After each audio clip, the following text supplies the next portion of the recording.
नमस्कार साथियों, मैं हूं डॉक्टर मंगलेश जायसवाल और आज लेकर आया हूं मैं कबीर के पद पर आज चर्चा करेंगे। तो विद्यार्थियों, इन पद को आपकी पाठ्य सामग्री में इसलिए सम्मिलित किया गया है, पाठ्य पुस्तक में इसलिए सम्मिलित किया गया है ताकि आप उसको आत्मसात कर सको।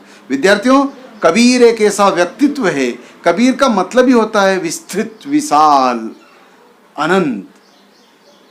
कबीर एक ऐसा शख्सियत है, कबीर एक ऐसा विस्तार है जिसके बारे में जितना कहें कम है।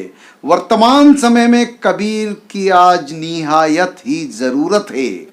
हर तरह का जो कुठाराघात आज से 600 साल पहले उन्होंने किया था, वो की वही स्थिति वर्तमान में भी व्याप्त है। तो विद्यार्थियों, कबीर की आज ज़रूरत है। कबीर के पद आपके पाठ्यक्रम में सम्मिलित किए गए हैं, वो इस प्रकार हैं, लेकिन उनसे पहले हम कबीर के बारे में चर्चा करें। कबीर का जन्म सन 1398 वाराणसी के पास लहरतारा उत्तर प्रदेश में हुआ। विद्यार्थियों, इनकी प्रमुख रचनाएं बीजक, जिसमें साखी, सबद एवं रामायणी संकलित है।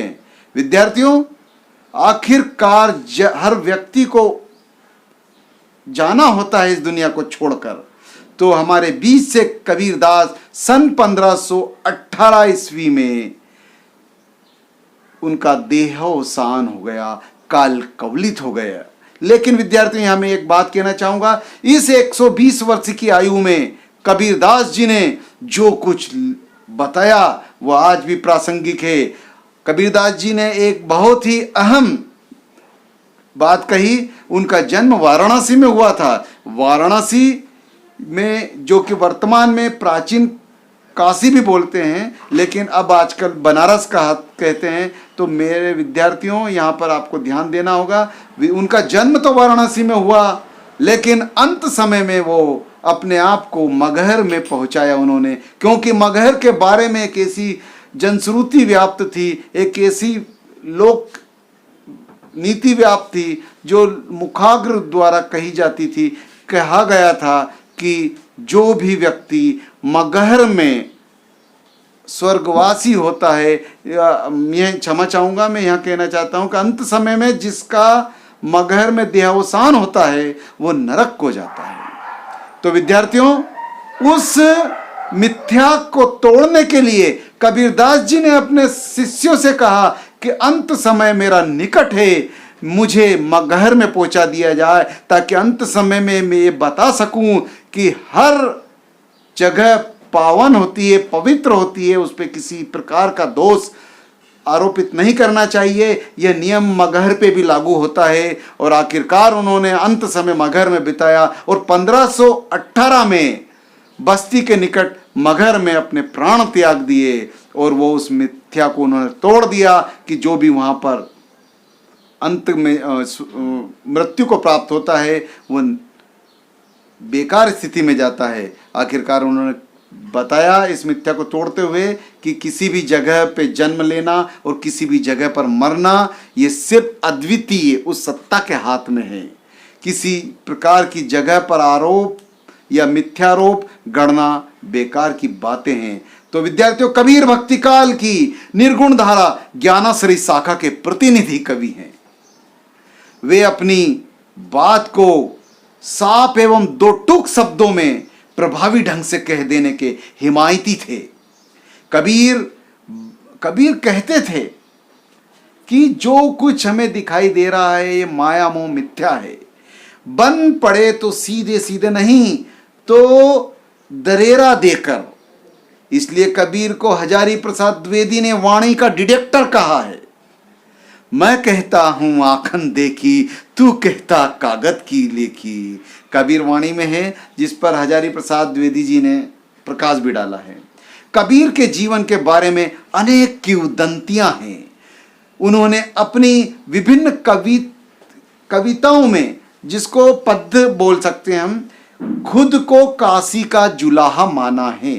कबीर का विधिवत कोई स्कूल में संस्कार नहीं हुआ, अर्थात कोई वो साक्षर नहीं थे, फिर भी उन्होंने वो बात कही जो आज एक से बढ़ के एक साक्षर को पढ़ना पड़ रही है। और आज कबीर पर रिसर्च किया जा रहा है, जबकि कबीर ने कभी पाठशाला का मुंह तक नहीं देखा। मसीह कागद छुओ नहीं, कलम गही नहीं हाथ, जैसी कबीर की पंक्तियां भी इसका प्रमाण देती है। उन्होंने देशाटन और सत्संग में जो कुछ देखा बस उसी को ही वाणी से कहा, और उनके शिष्यों ने उस वाणी को शब्द दे दिए। किताबी ज्ञान के स्थान पर उन्होंने आंखों देखे हाल का वर्णन किया और बिल्कुल समाज पर कुठाराघात कहा। कहने का तात्पर्य सीधा सीधा दो टुक शब्द कहा। वे कर्मकांड और वेद विचार के घोर विरोधी थे तथा जाति भेद, वर्ण भेद और संप्रदाय भेद के स्थान पर प्रेम, सद्भाव, आत्मीयता, समानता और मानवता को सर्वोपरि मानते थे। समर्थन इसी बात का करते थे। वो कहते थे जीव जगत ब्रह्म है, बाकी सब मिथ्या। साथियों, कबीर के शब्द से आपके पाठ्यक्रम में दो पद लिए गए हैं, जिन्हें जयदेव सिंह और वासुदेव सिंह ने संकलित और संपादित किया है कबीर के वांग्मय भाग 2 से। तो आइए विद्यार्थियों, अब हम शुरू करें। शुरू करने के पहले पद 1 के बारे में मैं बता दूं। कबीर ने यह परमात्मा को सिर्फ एक माना है। एक ऐसी सत्ता है जो संपूर्ण विश्व को संचालित करती है। तो विद्यार्थियों, इस एक ही सत्ता के इर्द गिर्द आपका पद 1 की व्याख्या, संदर्भ, प्रसंग और काव्य सुंदर विद्यमान है। तो आइए शुरू करते हैं। पद 1, हम तो एक एक करी जाना। कबीरदास जी कहते हैं हम तो एक एक करी जाना, दोहु कहे तिन्ही को दो जग, जिन नाहिन पहचाना। विद्यार्थियों, यहां पर मैं बता दूं, हम तो एक एक करी जाना, एक एक यहां पर यमक अलंकार है। एक एक अर्थात एक एक, एक यानी कि परमात्मा अर्थात यूनिक, अद्वितीय, एक ही जिसके समान दूसरा कोई नहीं। तो कबीरदास जी कहते हैं अर्थात वाणी के डिटेक्टर कहते हैं हम तो एक एक करी जाना, हम तो सिर्फ एक को ही पहचानते हैं, एक से ही हमारा सीधा संपर्क है। दो कहे तिन्ही को दो जग। दो जग विद्यार्थियों यहां नरक होता है, नरक को संबोधित किया। जिन नाहिन पहचाना अर्थात जो दो की बात करते हैं, एक सत्ता होते हुए एक को वो जो दो मानते हैं। सीधी सीधी बात है विद्यार्थियों, एक दो कैसे हो सकता है? अर्थात एक में ही जो दो को देखते हैं वो तो 100% अज्ञानी है, मूर्ख है, बेवकूफ है। तो कबीर कहते हैं दो कहे तिन्ही को दो जग। जो दो को मानते हैं वो सीधे नरक में जाते हैं। जिन नाहिन पहचाना अर्थात उन्होंने तो उस परमात्मा को जाना ही नहीं। तो विद्यार्थियों, यहां कबीरदास जी सहज भाव से कहते हैं हम तो सिर्फ एक को ही मानते हैं रे, और जो दो को मानते हैं वो तो सीधा सीधा बेवकूफ बनाते हैं, क्योंकि दो तो है ही नहीं, वो एक ही है। और जो एक है वो अंतर आत्मा है। हम सिर्फ उसी की आराधना करते हैं, उसी में हमारी आस्था है। विद्यार्थियों, अगली पंक्ति में कबीरदास जी कहते हैं एक पवन, एक ही पानी, एक ज्योति समाना, एक खाक गड़े सब भाई, एक कोहरा साना। विद्यार्थियों, सीधा सीधा सरल और सहज भाव से कहते हैं एक पवन, अरे एक ही तो हवा है। एक ही पानी, एक ही तो पानी है। एक ज्योति समाना, संपूर्ण विश्व में एक ही तो ज्योति समाई हुई है, जिससे ये माटी का पुतला चल रहा है, जिससे संपूर्ण ब्रह्मांड चल रहा है। इस पूरे विश्व में, इस पूरे ब्रह्मांड में एक ही हवा है, एक ही पानी है और एक ही ज्योति समाई हुई है। एक खाक गड़े सब भांडे। विद्यार्थियों, खाक मतलब यहां होता है मिट्टी, और भांडे कहते नहीं भाड़े, ये मतलब बर्तन। एक कोहरा साना। तो कहने का तात्पर्य है कि कुम्हार, यहां पर विद्यार्थियों कोहरा अर्थात कुम्हार एक खाक गड़े सब भांडे, मतलब कुम्हार एक ही मिट्टी से सारे बर्तन बनाता है। एक कोहरा साना अर्थात एक साथ मिलकर कुंभकार एक ही मिट्टी से सारे बर्तन बना देता है। बर्तन के आकार प्रकार विभिन्न हो सकते हैं, लेकिन उसमें समाई हुई है एक ही मिट्टी, एक ही तत्व। कबीरदास जी उस तत्व की बात करते हैं, उस अद्वितीय शक्ति की बात करते हैं, उस एक सत्ता की बात करते हैं जो रोम रोम में कण कण में समाई हुई है। फिर आप दो की बात क्यों करते हैं? जो दो की बात करता है निसंदेह वो सिर्फ भ्रमित करता है, वो सिर्फ पाखंडी है। जैसे बाड़ी काष्ठ ही काटे अग्नि न काटे कोई, जिस तरह से बढ़ई अर्थात जो लकड़ी का काम करते हैं कारीगर, वो लकड़ी को काटने का काम कर सकते हैं, लेकिन उसके अंदर निहित अग्नि को नहीं काट सकते। विद्यार्थियों, सब घटी अंतरी तो ही व्यापक, अरे सबके घट में अंतर में वो ही व्याप्त है। धरे स्वरूपे सोई, उसी ने अलग अलग के रूप धर रखे हैं।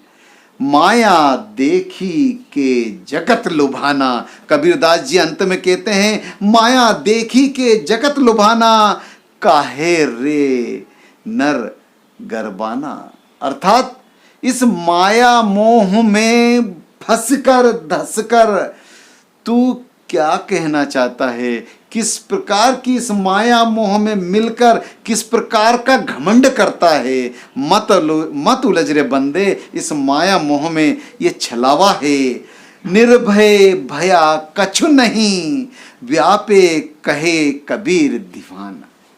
कबीरदास जी कहते हैं जो इस माया मोह से परे हो गया वो समझ लो वही बच गया, अर्थात जो इस माया मोह में नहीं उलझा उसी ने उसके तत्व को समझ लिया है और वो निर्भय हो गया है, निडर हो गया है और वो उसकी भक्ति में रम के दीवाना हो गया है। कबीरदास जी कहते हैं वही एक सत्ता है जिसमें हमें आस्था लगानी है, बाकी तो मिथ्या है। तो विद्यार्थियों, यहाँ पर पद एक की व्याख्या संपूर्ण होती है और उसके संदर्भ में आपको बस यही लिखना है कि कबीर के पद एक से लिया गया है जो कि आरोह में विद्यमान है और पाठ एक में उद्धृत है, और प्रसंग में इसके हल्का सा वर्णन करना है कि कबीरदास जी ने यहाँ पर एक परमात्मा की बात की है और जो दो की बात करते हैं वो मिथ्या है, पाखंड है, और इस तरह से उन्होंने दो की बात करने वालों पर कुठाराघात किया है। विद्यार्थियों, इसके काव्य सुंदर में एक एक में आता है यमक अलंकार,